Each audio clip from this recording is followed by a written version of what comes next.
Banjir yang menerjang wilayah Jabodetabek membuat ribuan kendaraan baik roda 4 maupun roda 2 ikut terendam. Banyak masyarakat yang tak sempat menyelamatkan kendaraannya karena datangnya banjir terlalu cepat, apalagi ketinggian air mencapai 1 hingga 4 meter lebih. Nyatanya, banjir merupakan salah satu tantangan terbesar yang bisa merusak mesin, sistem kelistrikan hingga ban mobil. Kerusakan tersebut akan berakibat fatal jika tak segera ditangani.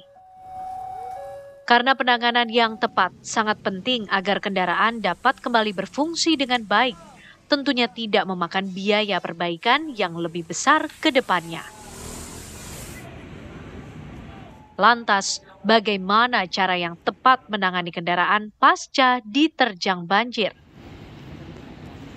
Tim TV One mengabarkan.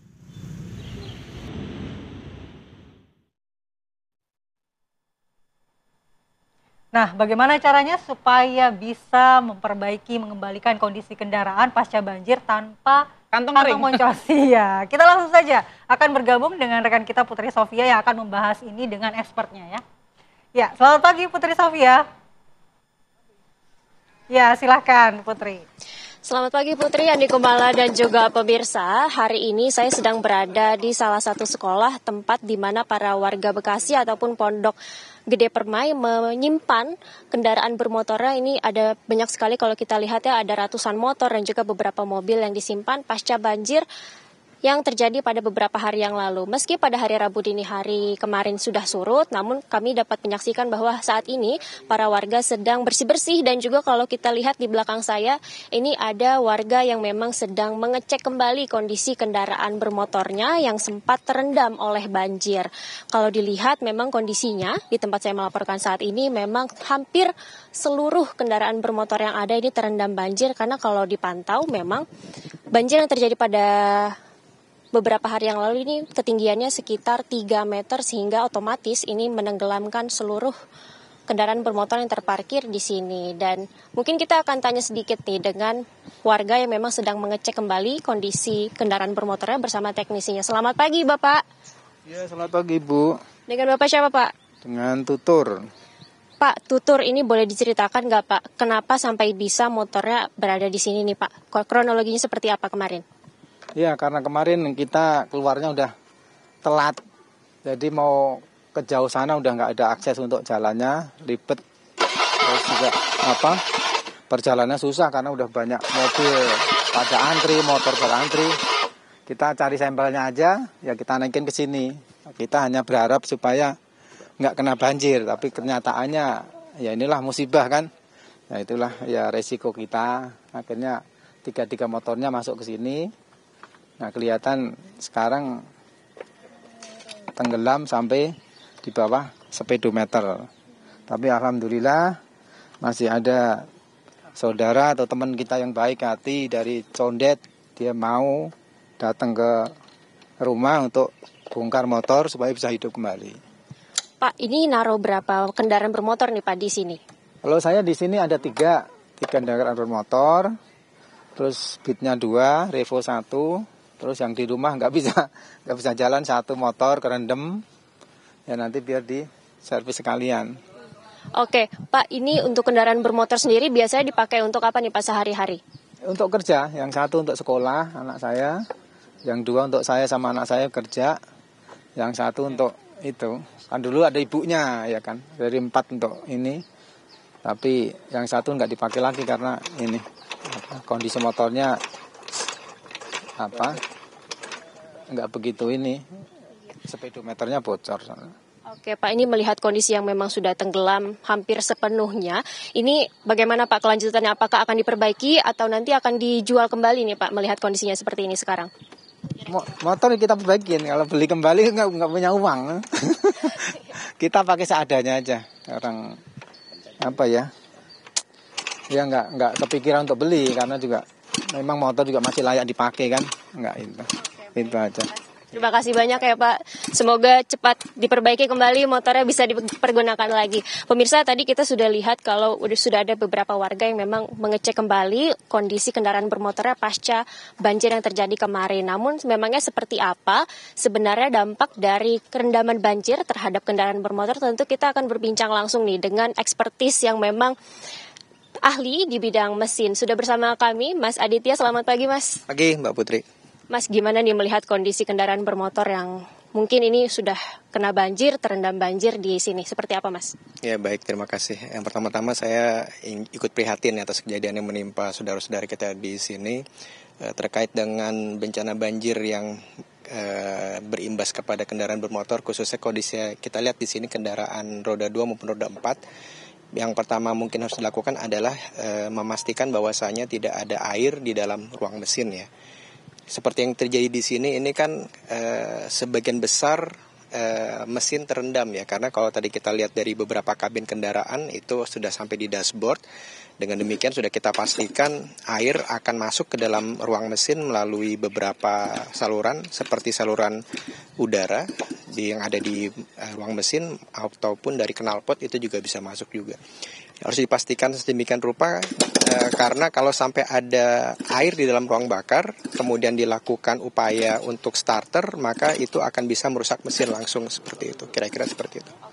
Mas, ini saya masih penasaran sekali sebenarnya seperti apa. Nanti kita lihat mesin-mesin yang ada di sini ya Mas ya. Tentu sehabis jeda pemirsa, usai jeda kami akan kembali lagi untuk membahas bagaimana dampak kendaraan bermotor pasca terendam banjir. Demikian.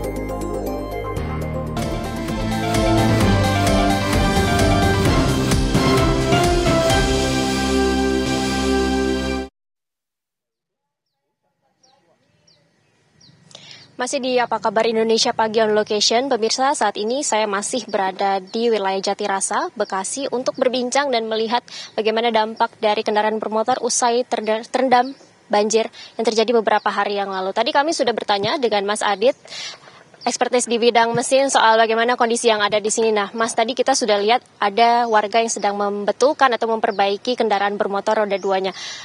Yang dilihat apa nih Mas, kerusakannya apa sih kira-kira setelah banjir ini biasanya? Ya, tadi sudah saya sampaikan, yang pertama kita memastikan tidak ada air dalam mesin, yang kedua adalah tangki bahan bakar ya, karena tergantung ketinggian dari banjir biasanya kita bisa melihat dari bekas bekas air yang membanjiri kendaraan ya. Kalau kita perkirakan masuk ke dalam tangki, maka sebaiknya langsung dikuras. Kenapa? Karena air yang masuk ke dalam tangki itu, karena air lebih berat dari bensin, maka dia akan mengendap di bagian bawah. Dan itu nanti karena posisi pompa bahan bakar ada di posisi bawah, itu nanti akan terisap untuk masuk ke dalam mesin. Jadi sebaiknya langsung dikuras tangki bahan bakar. Jadi kemudian juga pelumas tentunya. Dan untuk jangka panjang perlu diperhatikan, biasanya untuk kendaraan roda 4 ini nanti akan suara mesinnya akan lebih berisik ya. Itu biasanya timbul kerusakan di bagian-bagian bantalan atau bearing ya, seperti itu. Bearing-bearing itu kenapa? Karena air banjir ini kan sebagian besar adalah air kotor ya, yang artinya dia membawa endapan-endapan kotoran, di mana pada saat surut endapan-endapan tersebut kemungkinan akan masuk ke dalam sela-sela, dan yang utamanya akan sangat riskan itu adalah di bagian-bagian bantalan atau bearing. Jadi biasanya bisa jadi itu nanti akan muncul suara berisik, biasanya dari bearing sistem alternator misalkan, kemudian bisa juga dari kompresor AC. Ada baiknya bagian-bagian tersebut diamati setelah proses perbaikan apakah memang memerlukan perbaikan lebih lanjut. Jadi bearing-bearing juga termasuk di bagian roda ya, roda juga ada bearing juga seperti itu. Karena kalau misalkan pun dalam waktu pendek kelihatan tidak bermasalah, tapi itu endapan kotoran yang masuk ke dalam bantalan-bantalan dalam jangka waktu yang cukup panjang itu bisa merusak. Kenapa? Karena kotoran-kotoran itu dalam jangka waktu panjang menyimpan air yang akan menyebabkan korosi. Kira-kira seperti itu ya. Jadi kalau yang kita lihat di sini ini memang penanganan sementara untuk memastikan mesin kendaraan bisa hidup, tapi setelah itu diperlukan penanganan lanjutan untuk memastikan kendaraan bisa lebih optimal ke depannya. Kira-kira seperti itu Mbak Putri. Mas, kalau Widi bisa kita lihat di sini, untuk teknisi yang sedang bertugas nih saat ini di kendaraan bermotor roda 2 ini sedang ngapain nih Mas kira-kira? Apa yang dilakukan? Ya, sedang berusaha untuk menghidupkan kembali mesin ya. Tadi sempat kita lihat bahwasanya mesin sudah berhasil hidup tapi kemudian mati, sehingga kita duga bahwasanya masih ada air di dalam tangki. Nah sekarang ini tangkinya sedang dicopot. Mas, kira-kira untuk penanganan kendaraan roda 4 atau mobil nih, samakah dengan motor atau apa yang harus dilakukan pertama kali oleh pemilik kendaraan roda 4 atau mobil nih Mas, sepasca terendam banjir? Kalau untuk motor lebih sederhana ya, karena sistem kelistrikannya dia lebih sedikit dan lebih simple. Tapi untuk kendaraan, utamanya kendaraan modern sekarang ini sudah banyak menggunakan sistem elektronik komputer ya. Nah itu yang harus kita lihat apakah posisinya terendam atau tidak. Kemungkinan besar apabila terendam itu akan rusak, sehingga apabila memang sudah diupayakan untuk membersihkan komponen mesin, kemudian menguras tangki, dipastikan tidak ada air, kemudian tidak bisa hidup, kemungkinan adalah sistem kontrol elektroniknya yang bermasalah dan itu harus diganti. Kira-kira seperti itu ya. Jadi memang penanganan pertama yang tadi saya sampaikan harus dipastikan bahwasanya tidak ada air di dalam ruang bakar mesin. Itu bisa diupayakan untuk keamanan, misalkan melepas busi atau melepas injektor untuk supaya ruang bakar itu tidak bisa dikompresi ya, seperti itu. Karena karena ruang bakar dalam mesin itu sebelum terjadi pembakaran ada proses kompresi di mana di situ udara akan dikompres ya, tapi karena air sifatnya memang tidak bisa dikompres, apabila itu dipaksa maka mesinnya akan rusak, seperti itu. Beberapa kemungkinan misalkan apakah pistonnya pecah atau connecting rod yang patah, seperti itu. Jadi itu yang jangan dilakukan. Yang pertama kali adalah tadi melepas busi atau injektor, kemudian menguras oli mesin di bawah, menguras tangki bensin. Setelah itu mungkin bisa dilakukan upaya untuk melihat apakah mesin bisa hidup atau tidak. Kira-kira seperti itu. Tapi setelah itu yang tadi saya sarankan adalah melihat dalam perubahan-perubahan suara di mesin. Kalau lebih kasar, kemungkinan besar itu adalah muncul dari bantalan-bantalan yang sudah mulai harus diganti, seperti itu. Ya, kira-kira gitu Mbak Putri. Mas tadi kan menyebut hal pertama yang dilakukan adalah mencabut injektor, menguras tangki, dan juga lainnya begitu ya Mas. Berarti hal pertama yang sepatutnya tidak dilakukan oleh mungkin pemirsa dan juga masyarakat, hal pertama ini jangan menyalakan mesinnya terlebih dahulu ya Mas? Jangan kita seperti misalkan dalam misalkan mobil manual begitu ya, misalkan gigi transmisinya masuk seperti itu, kemudian didorong, itu nggak boleh.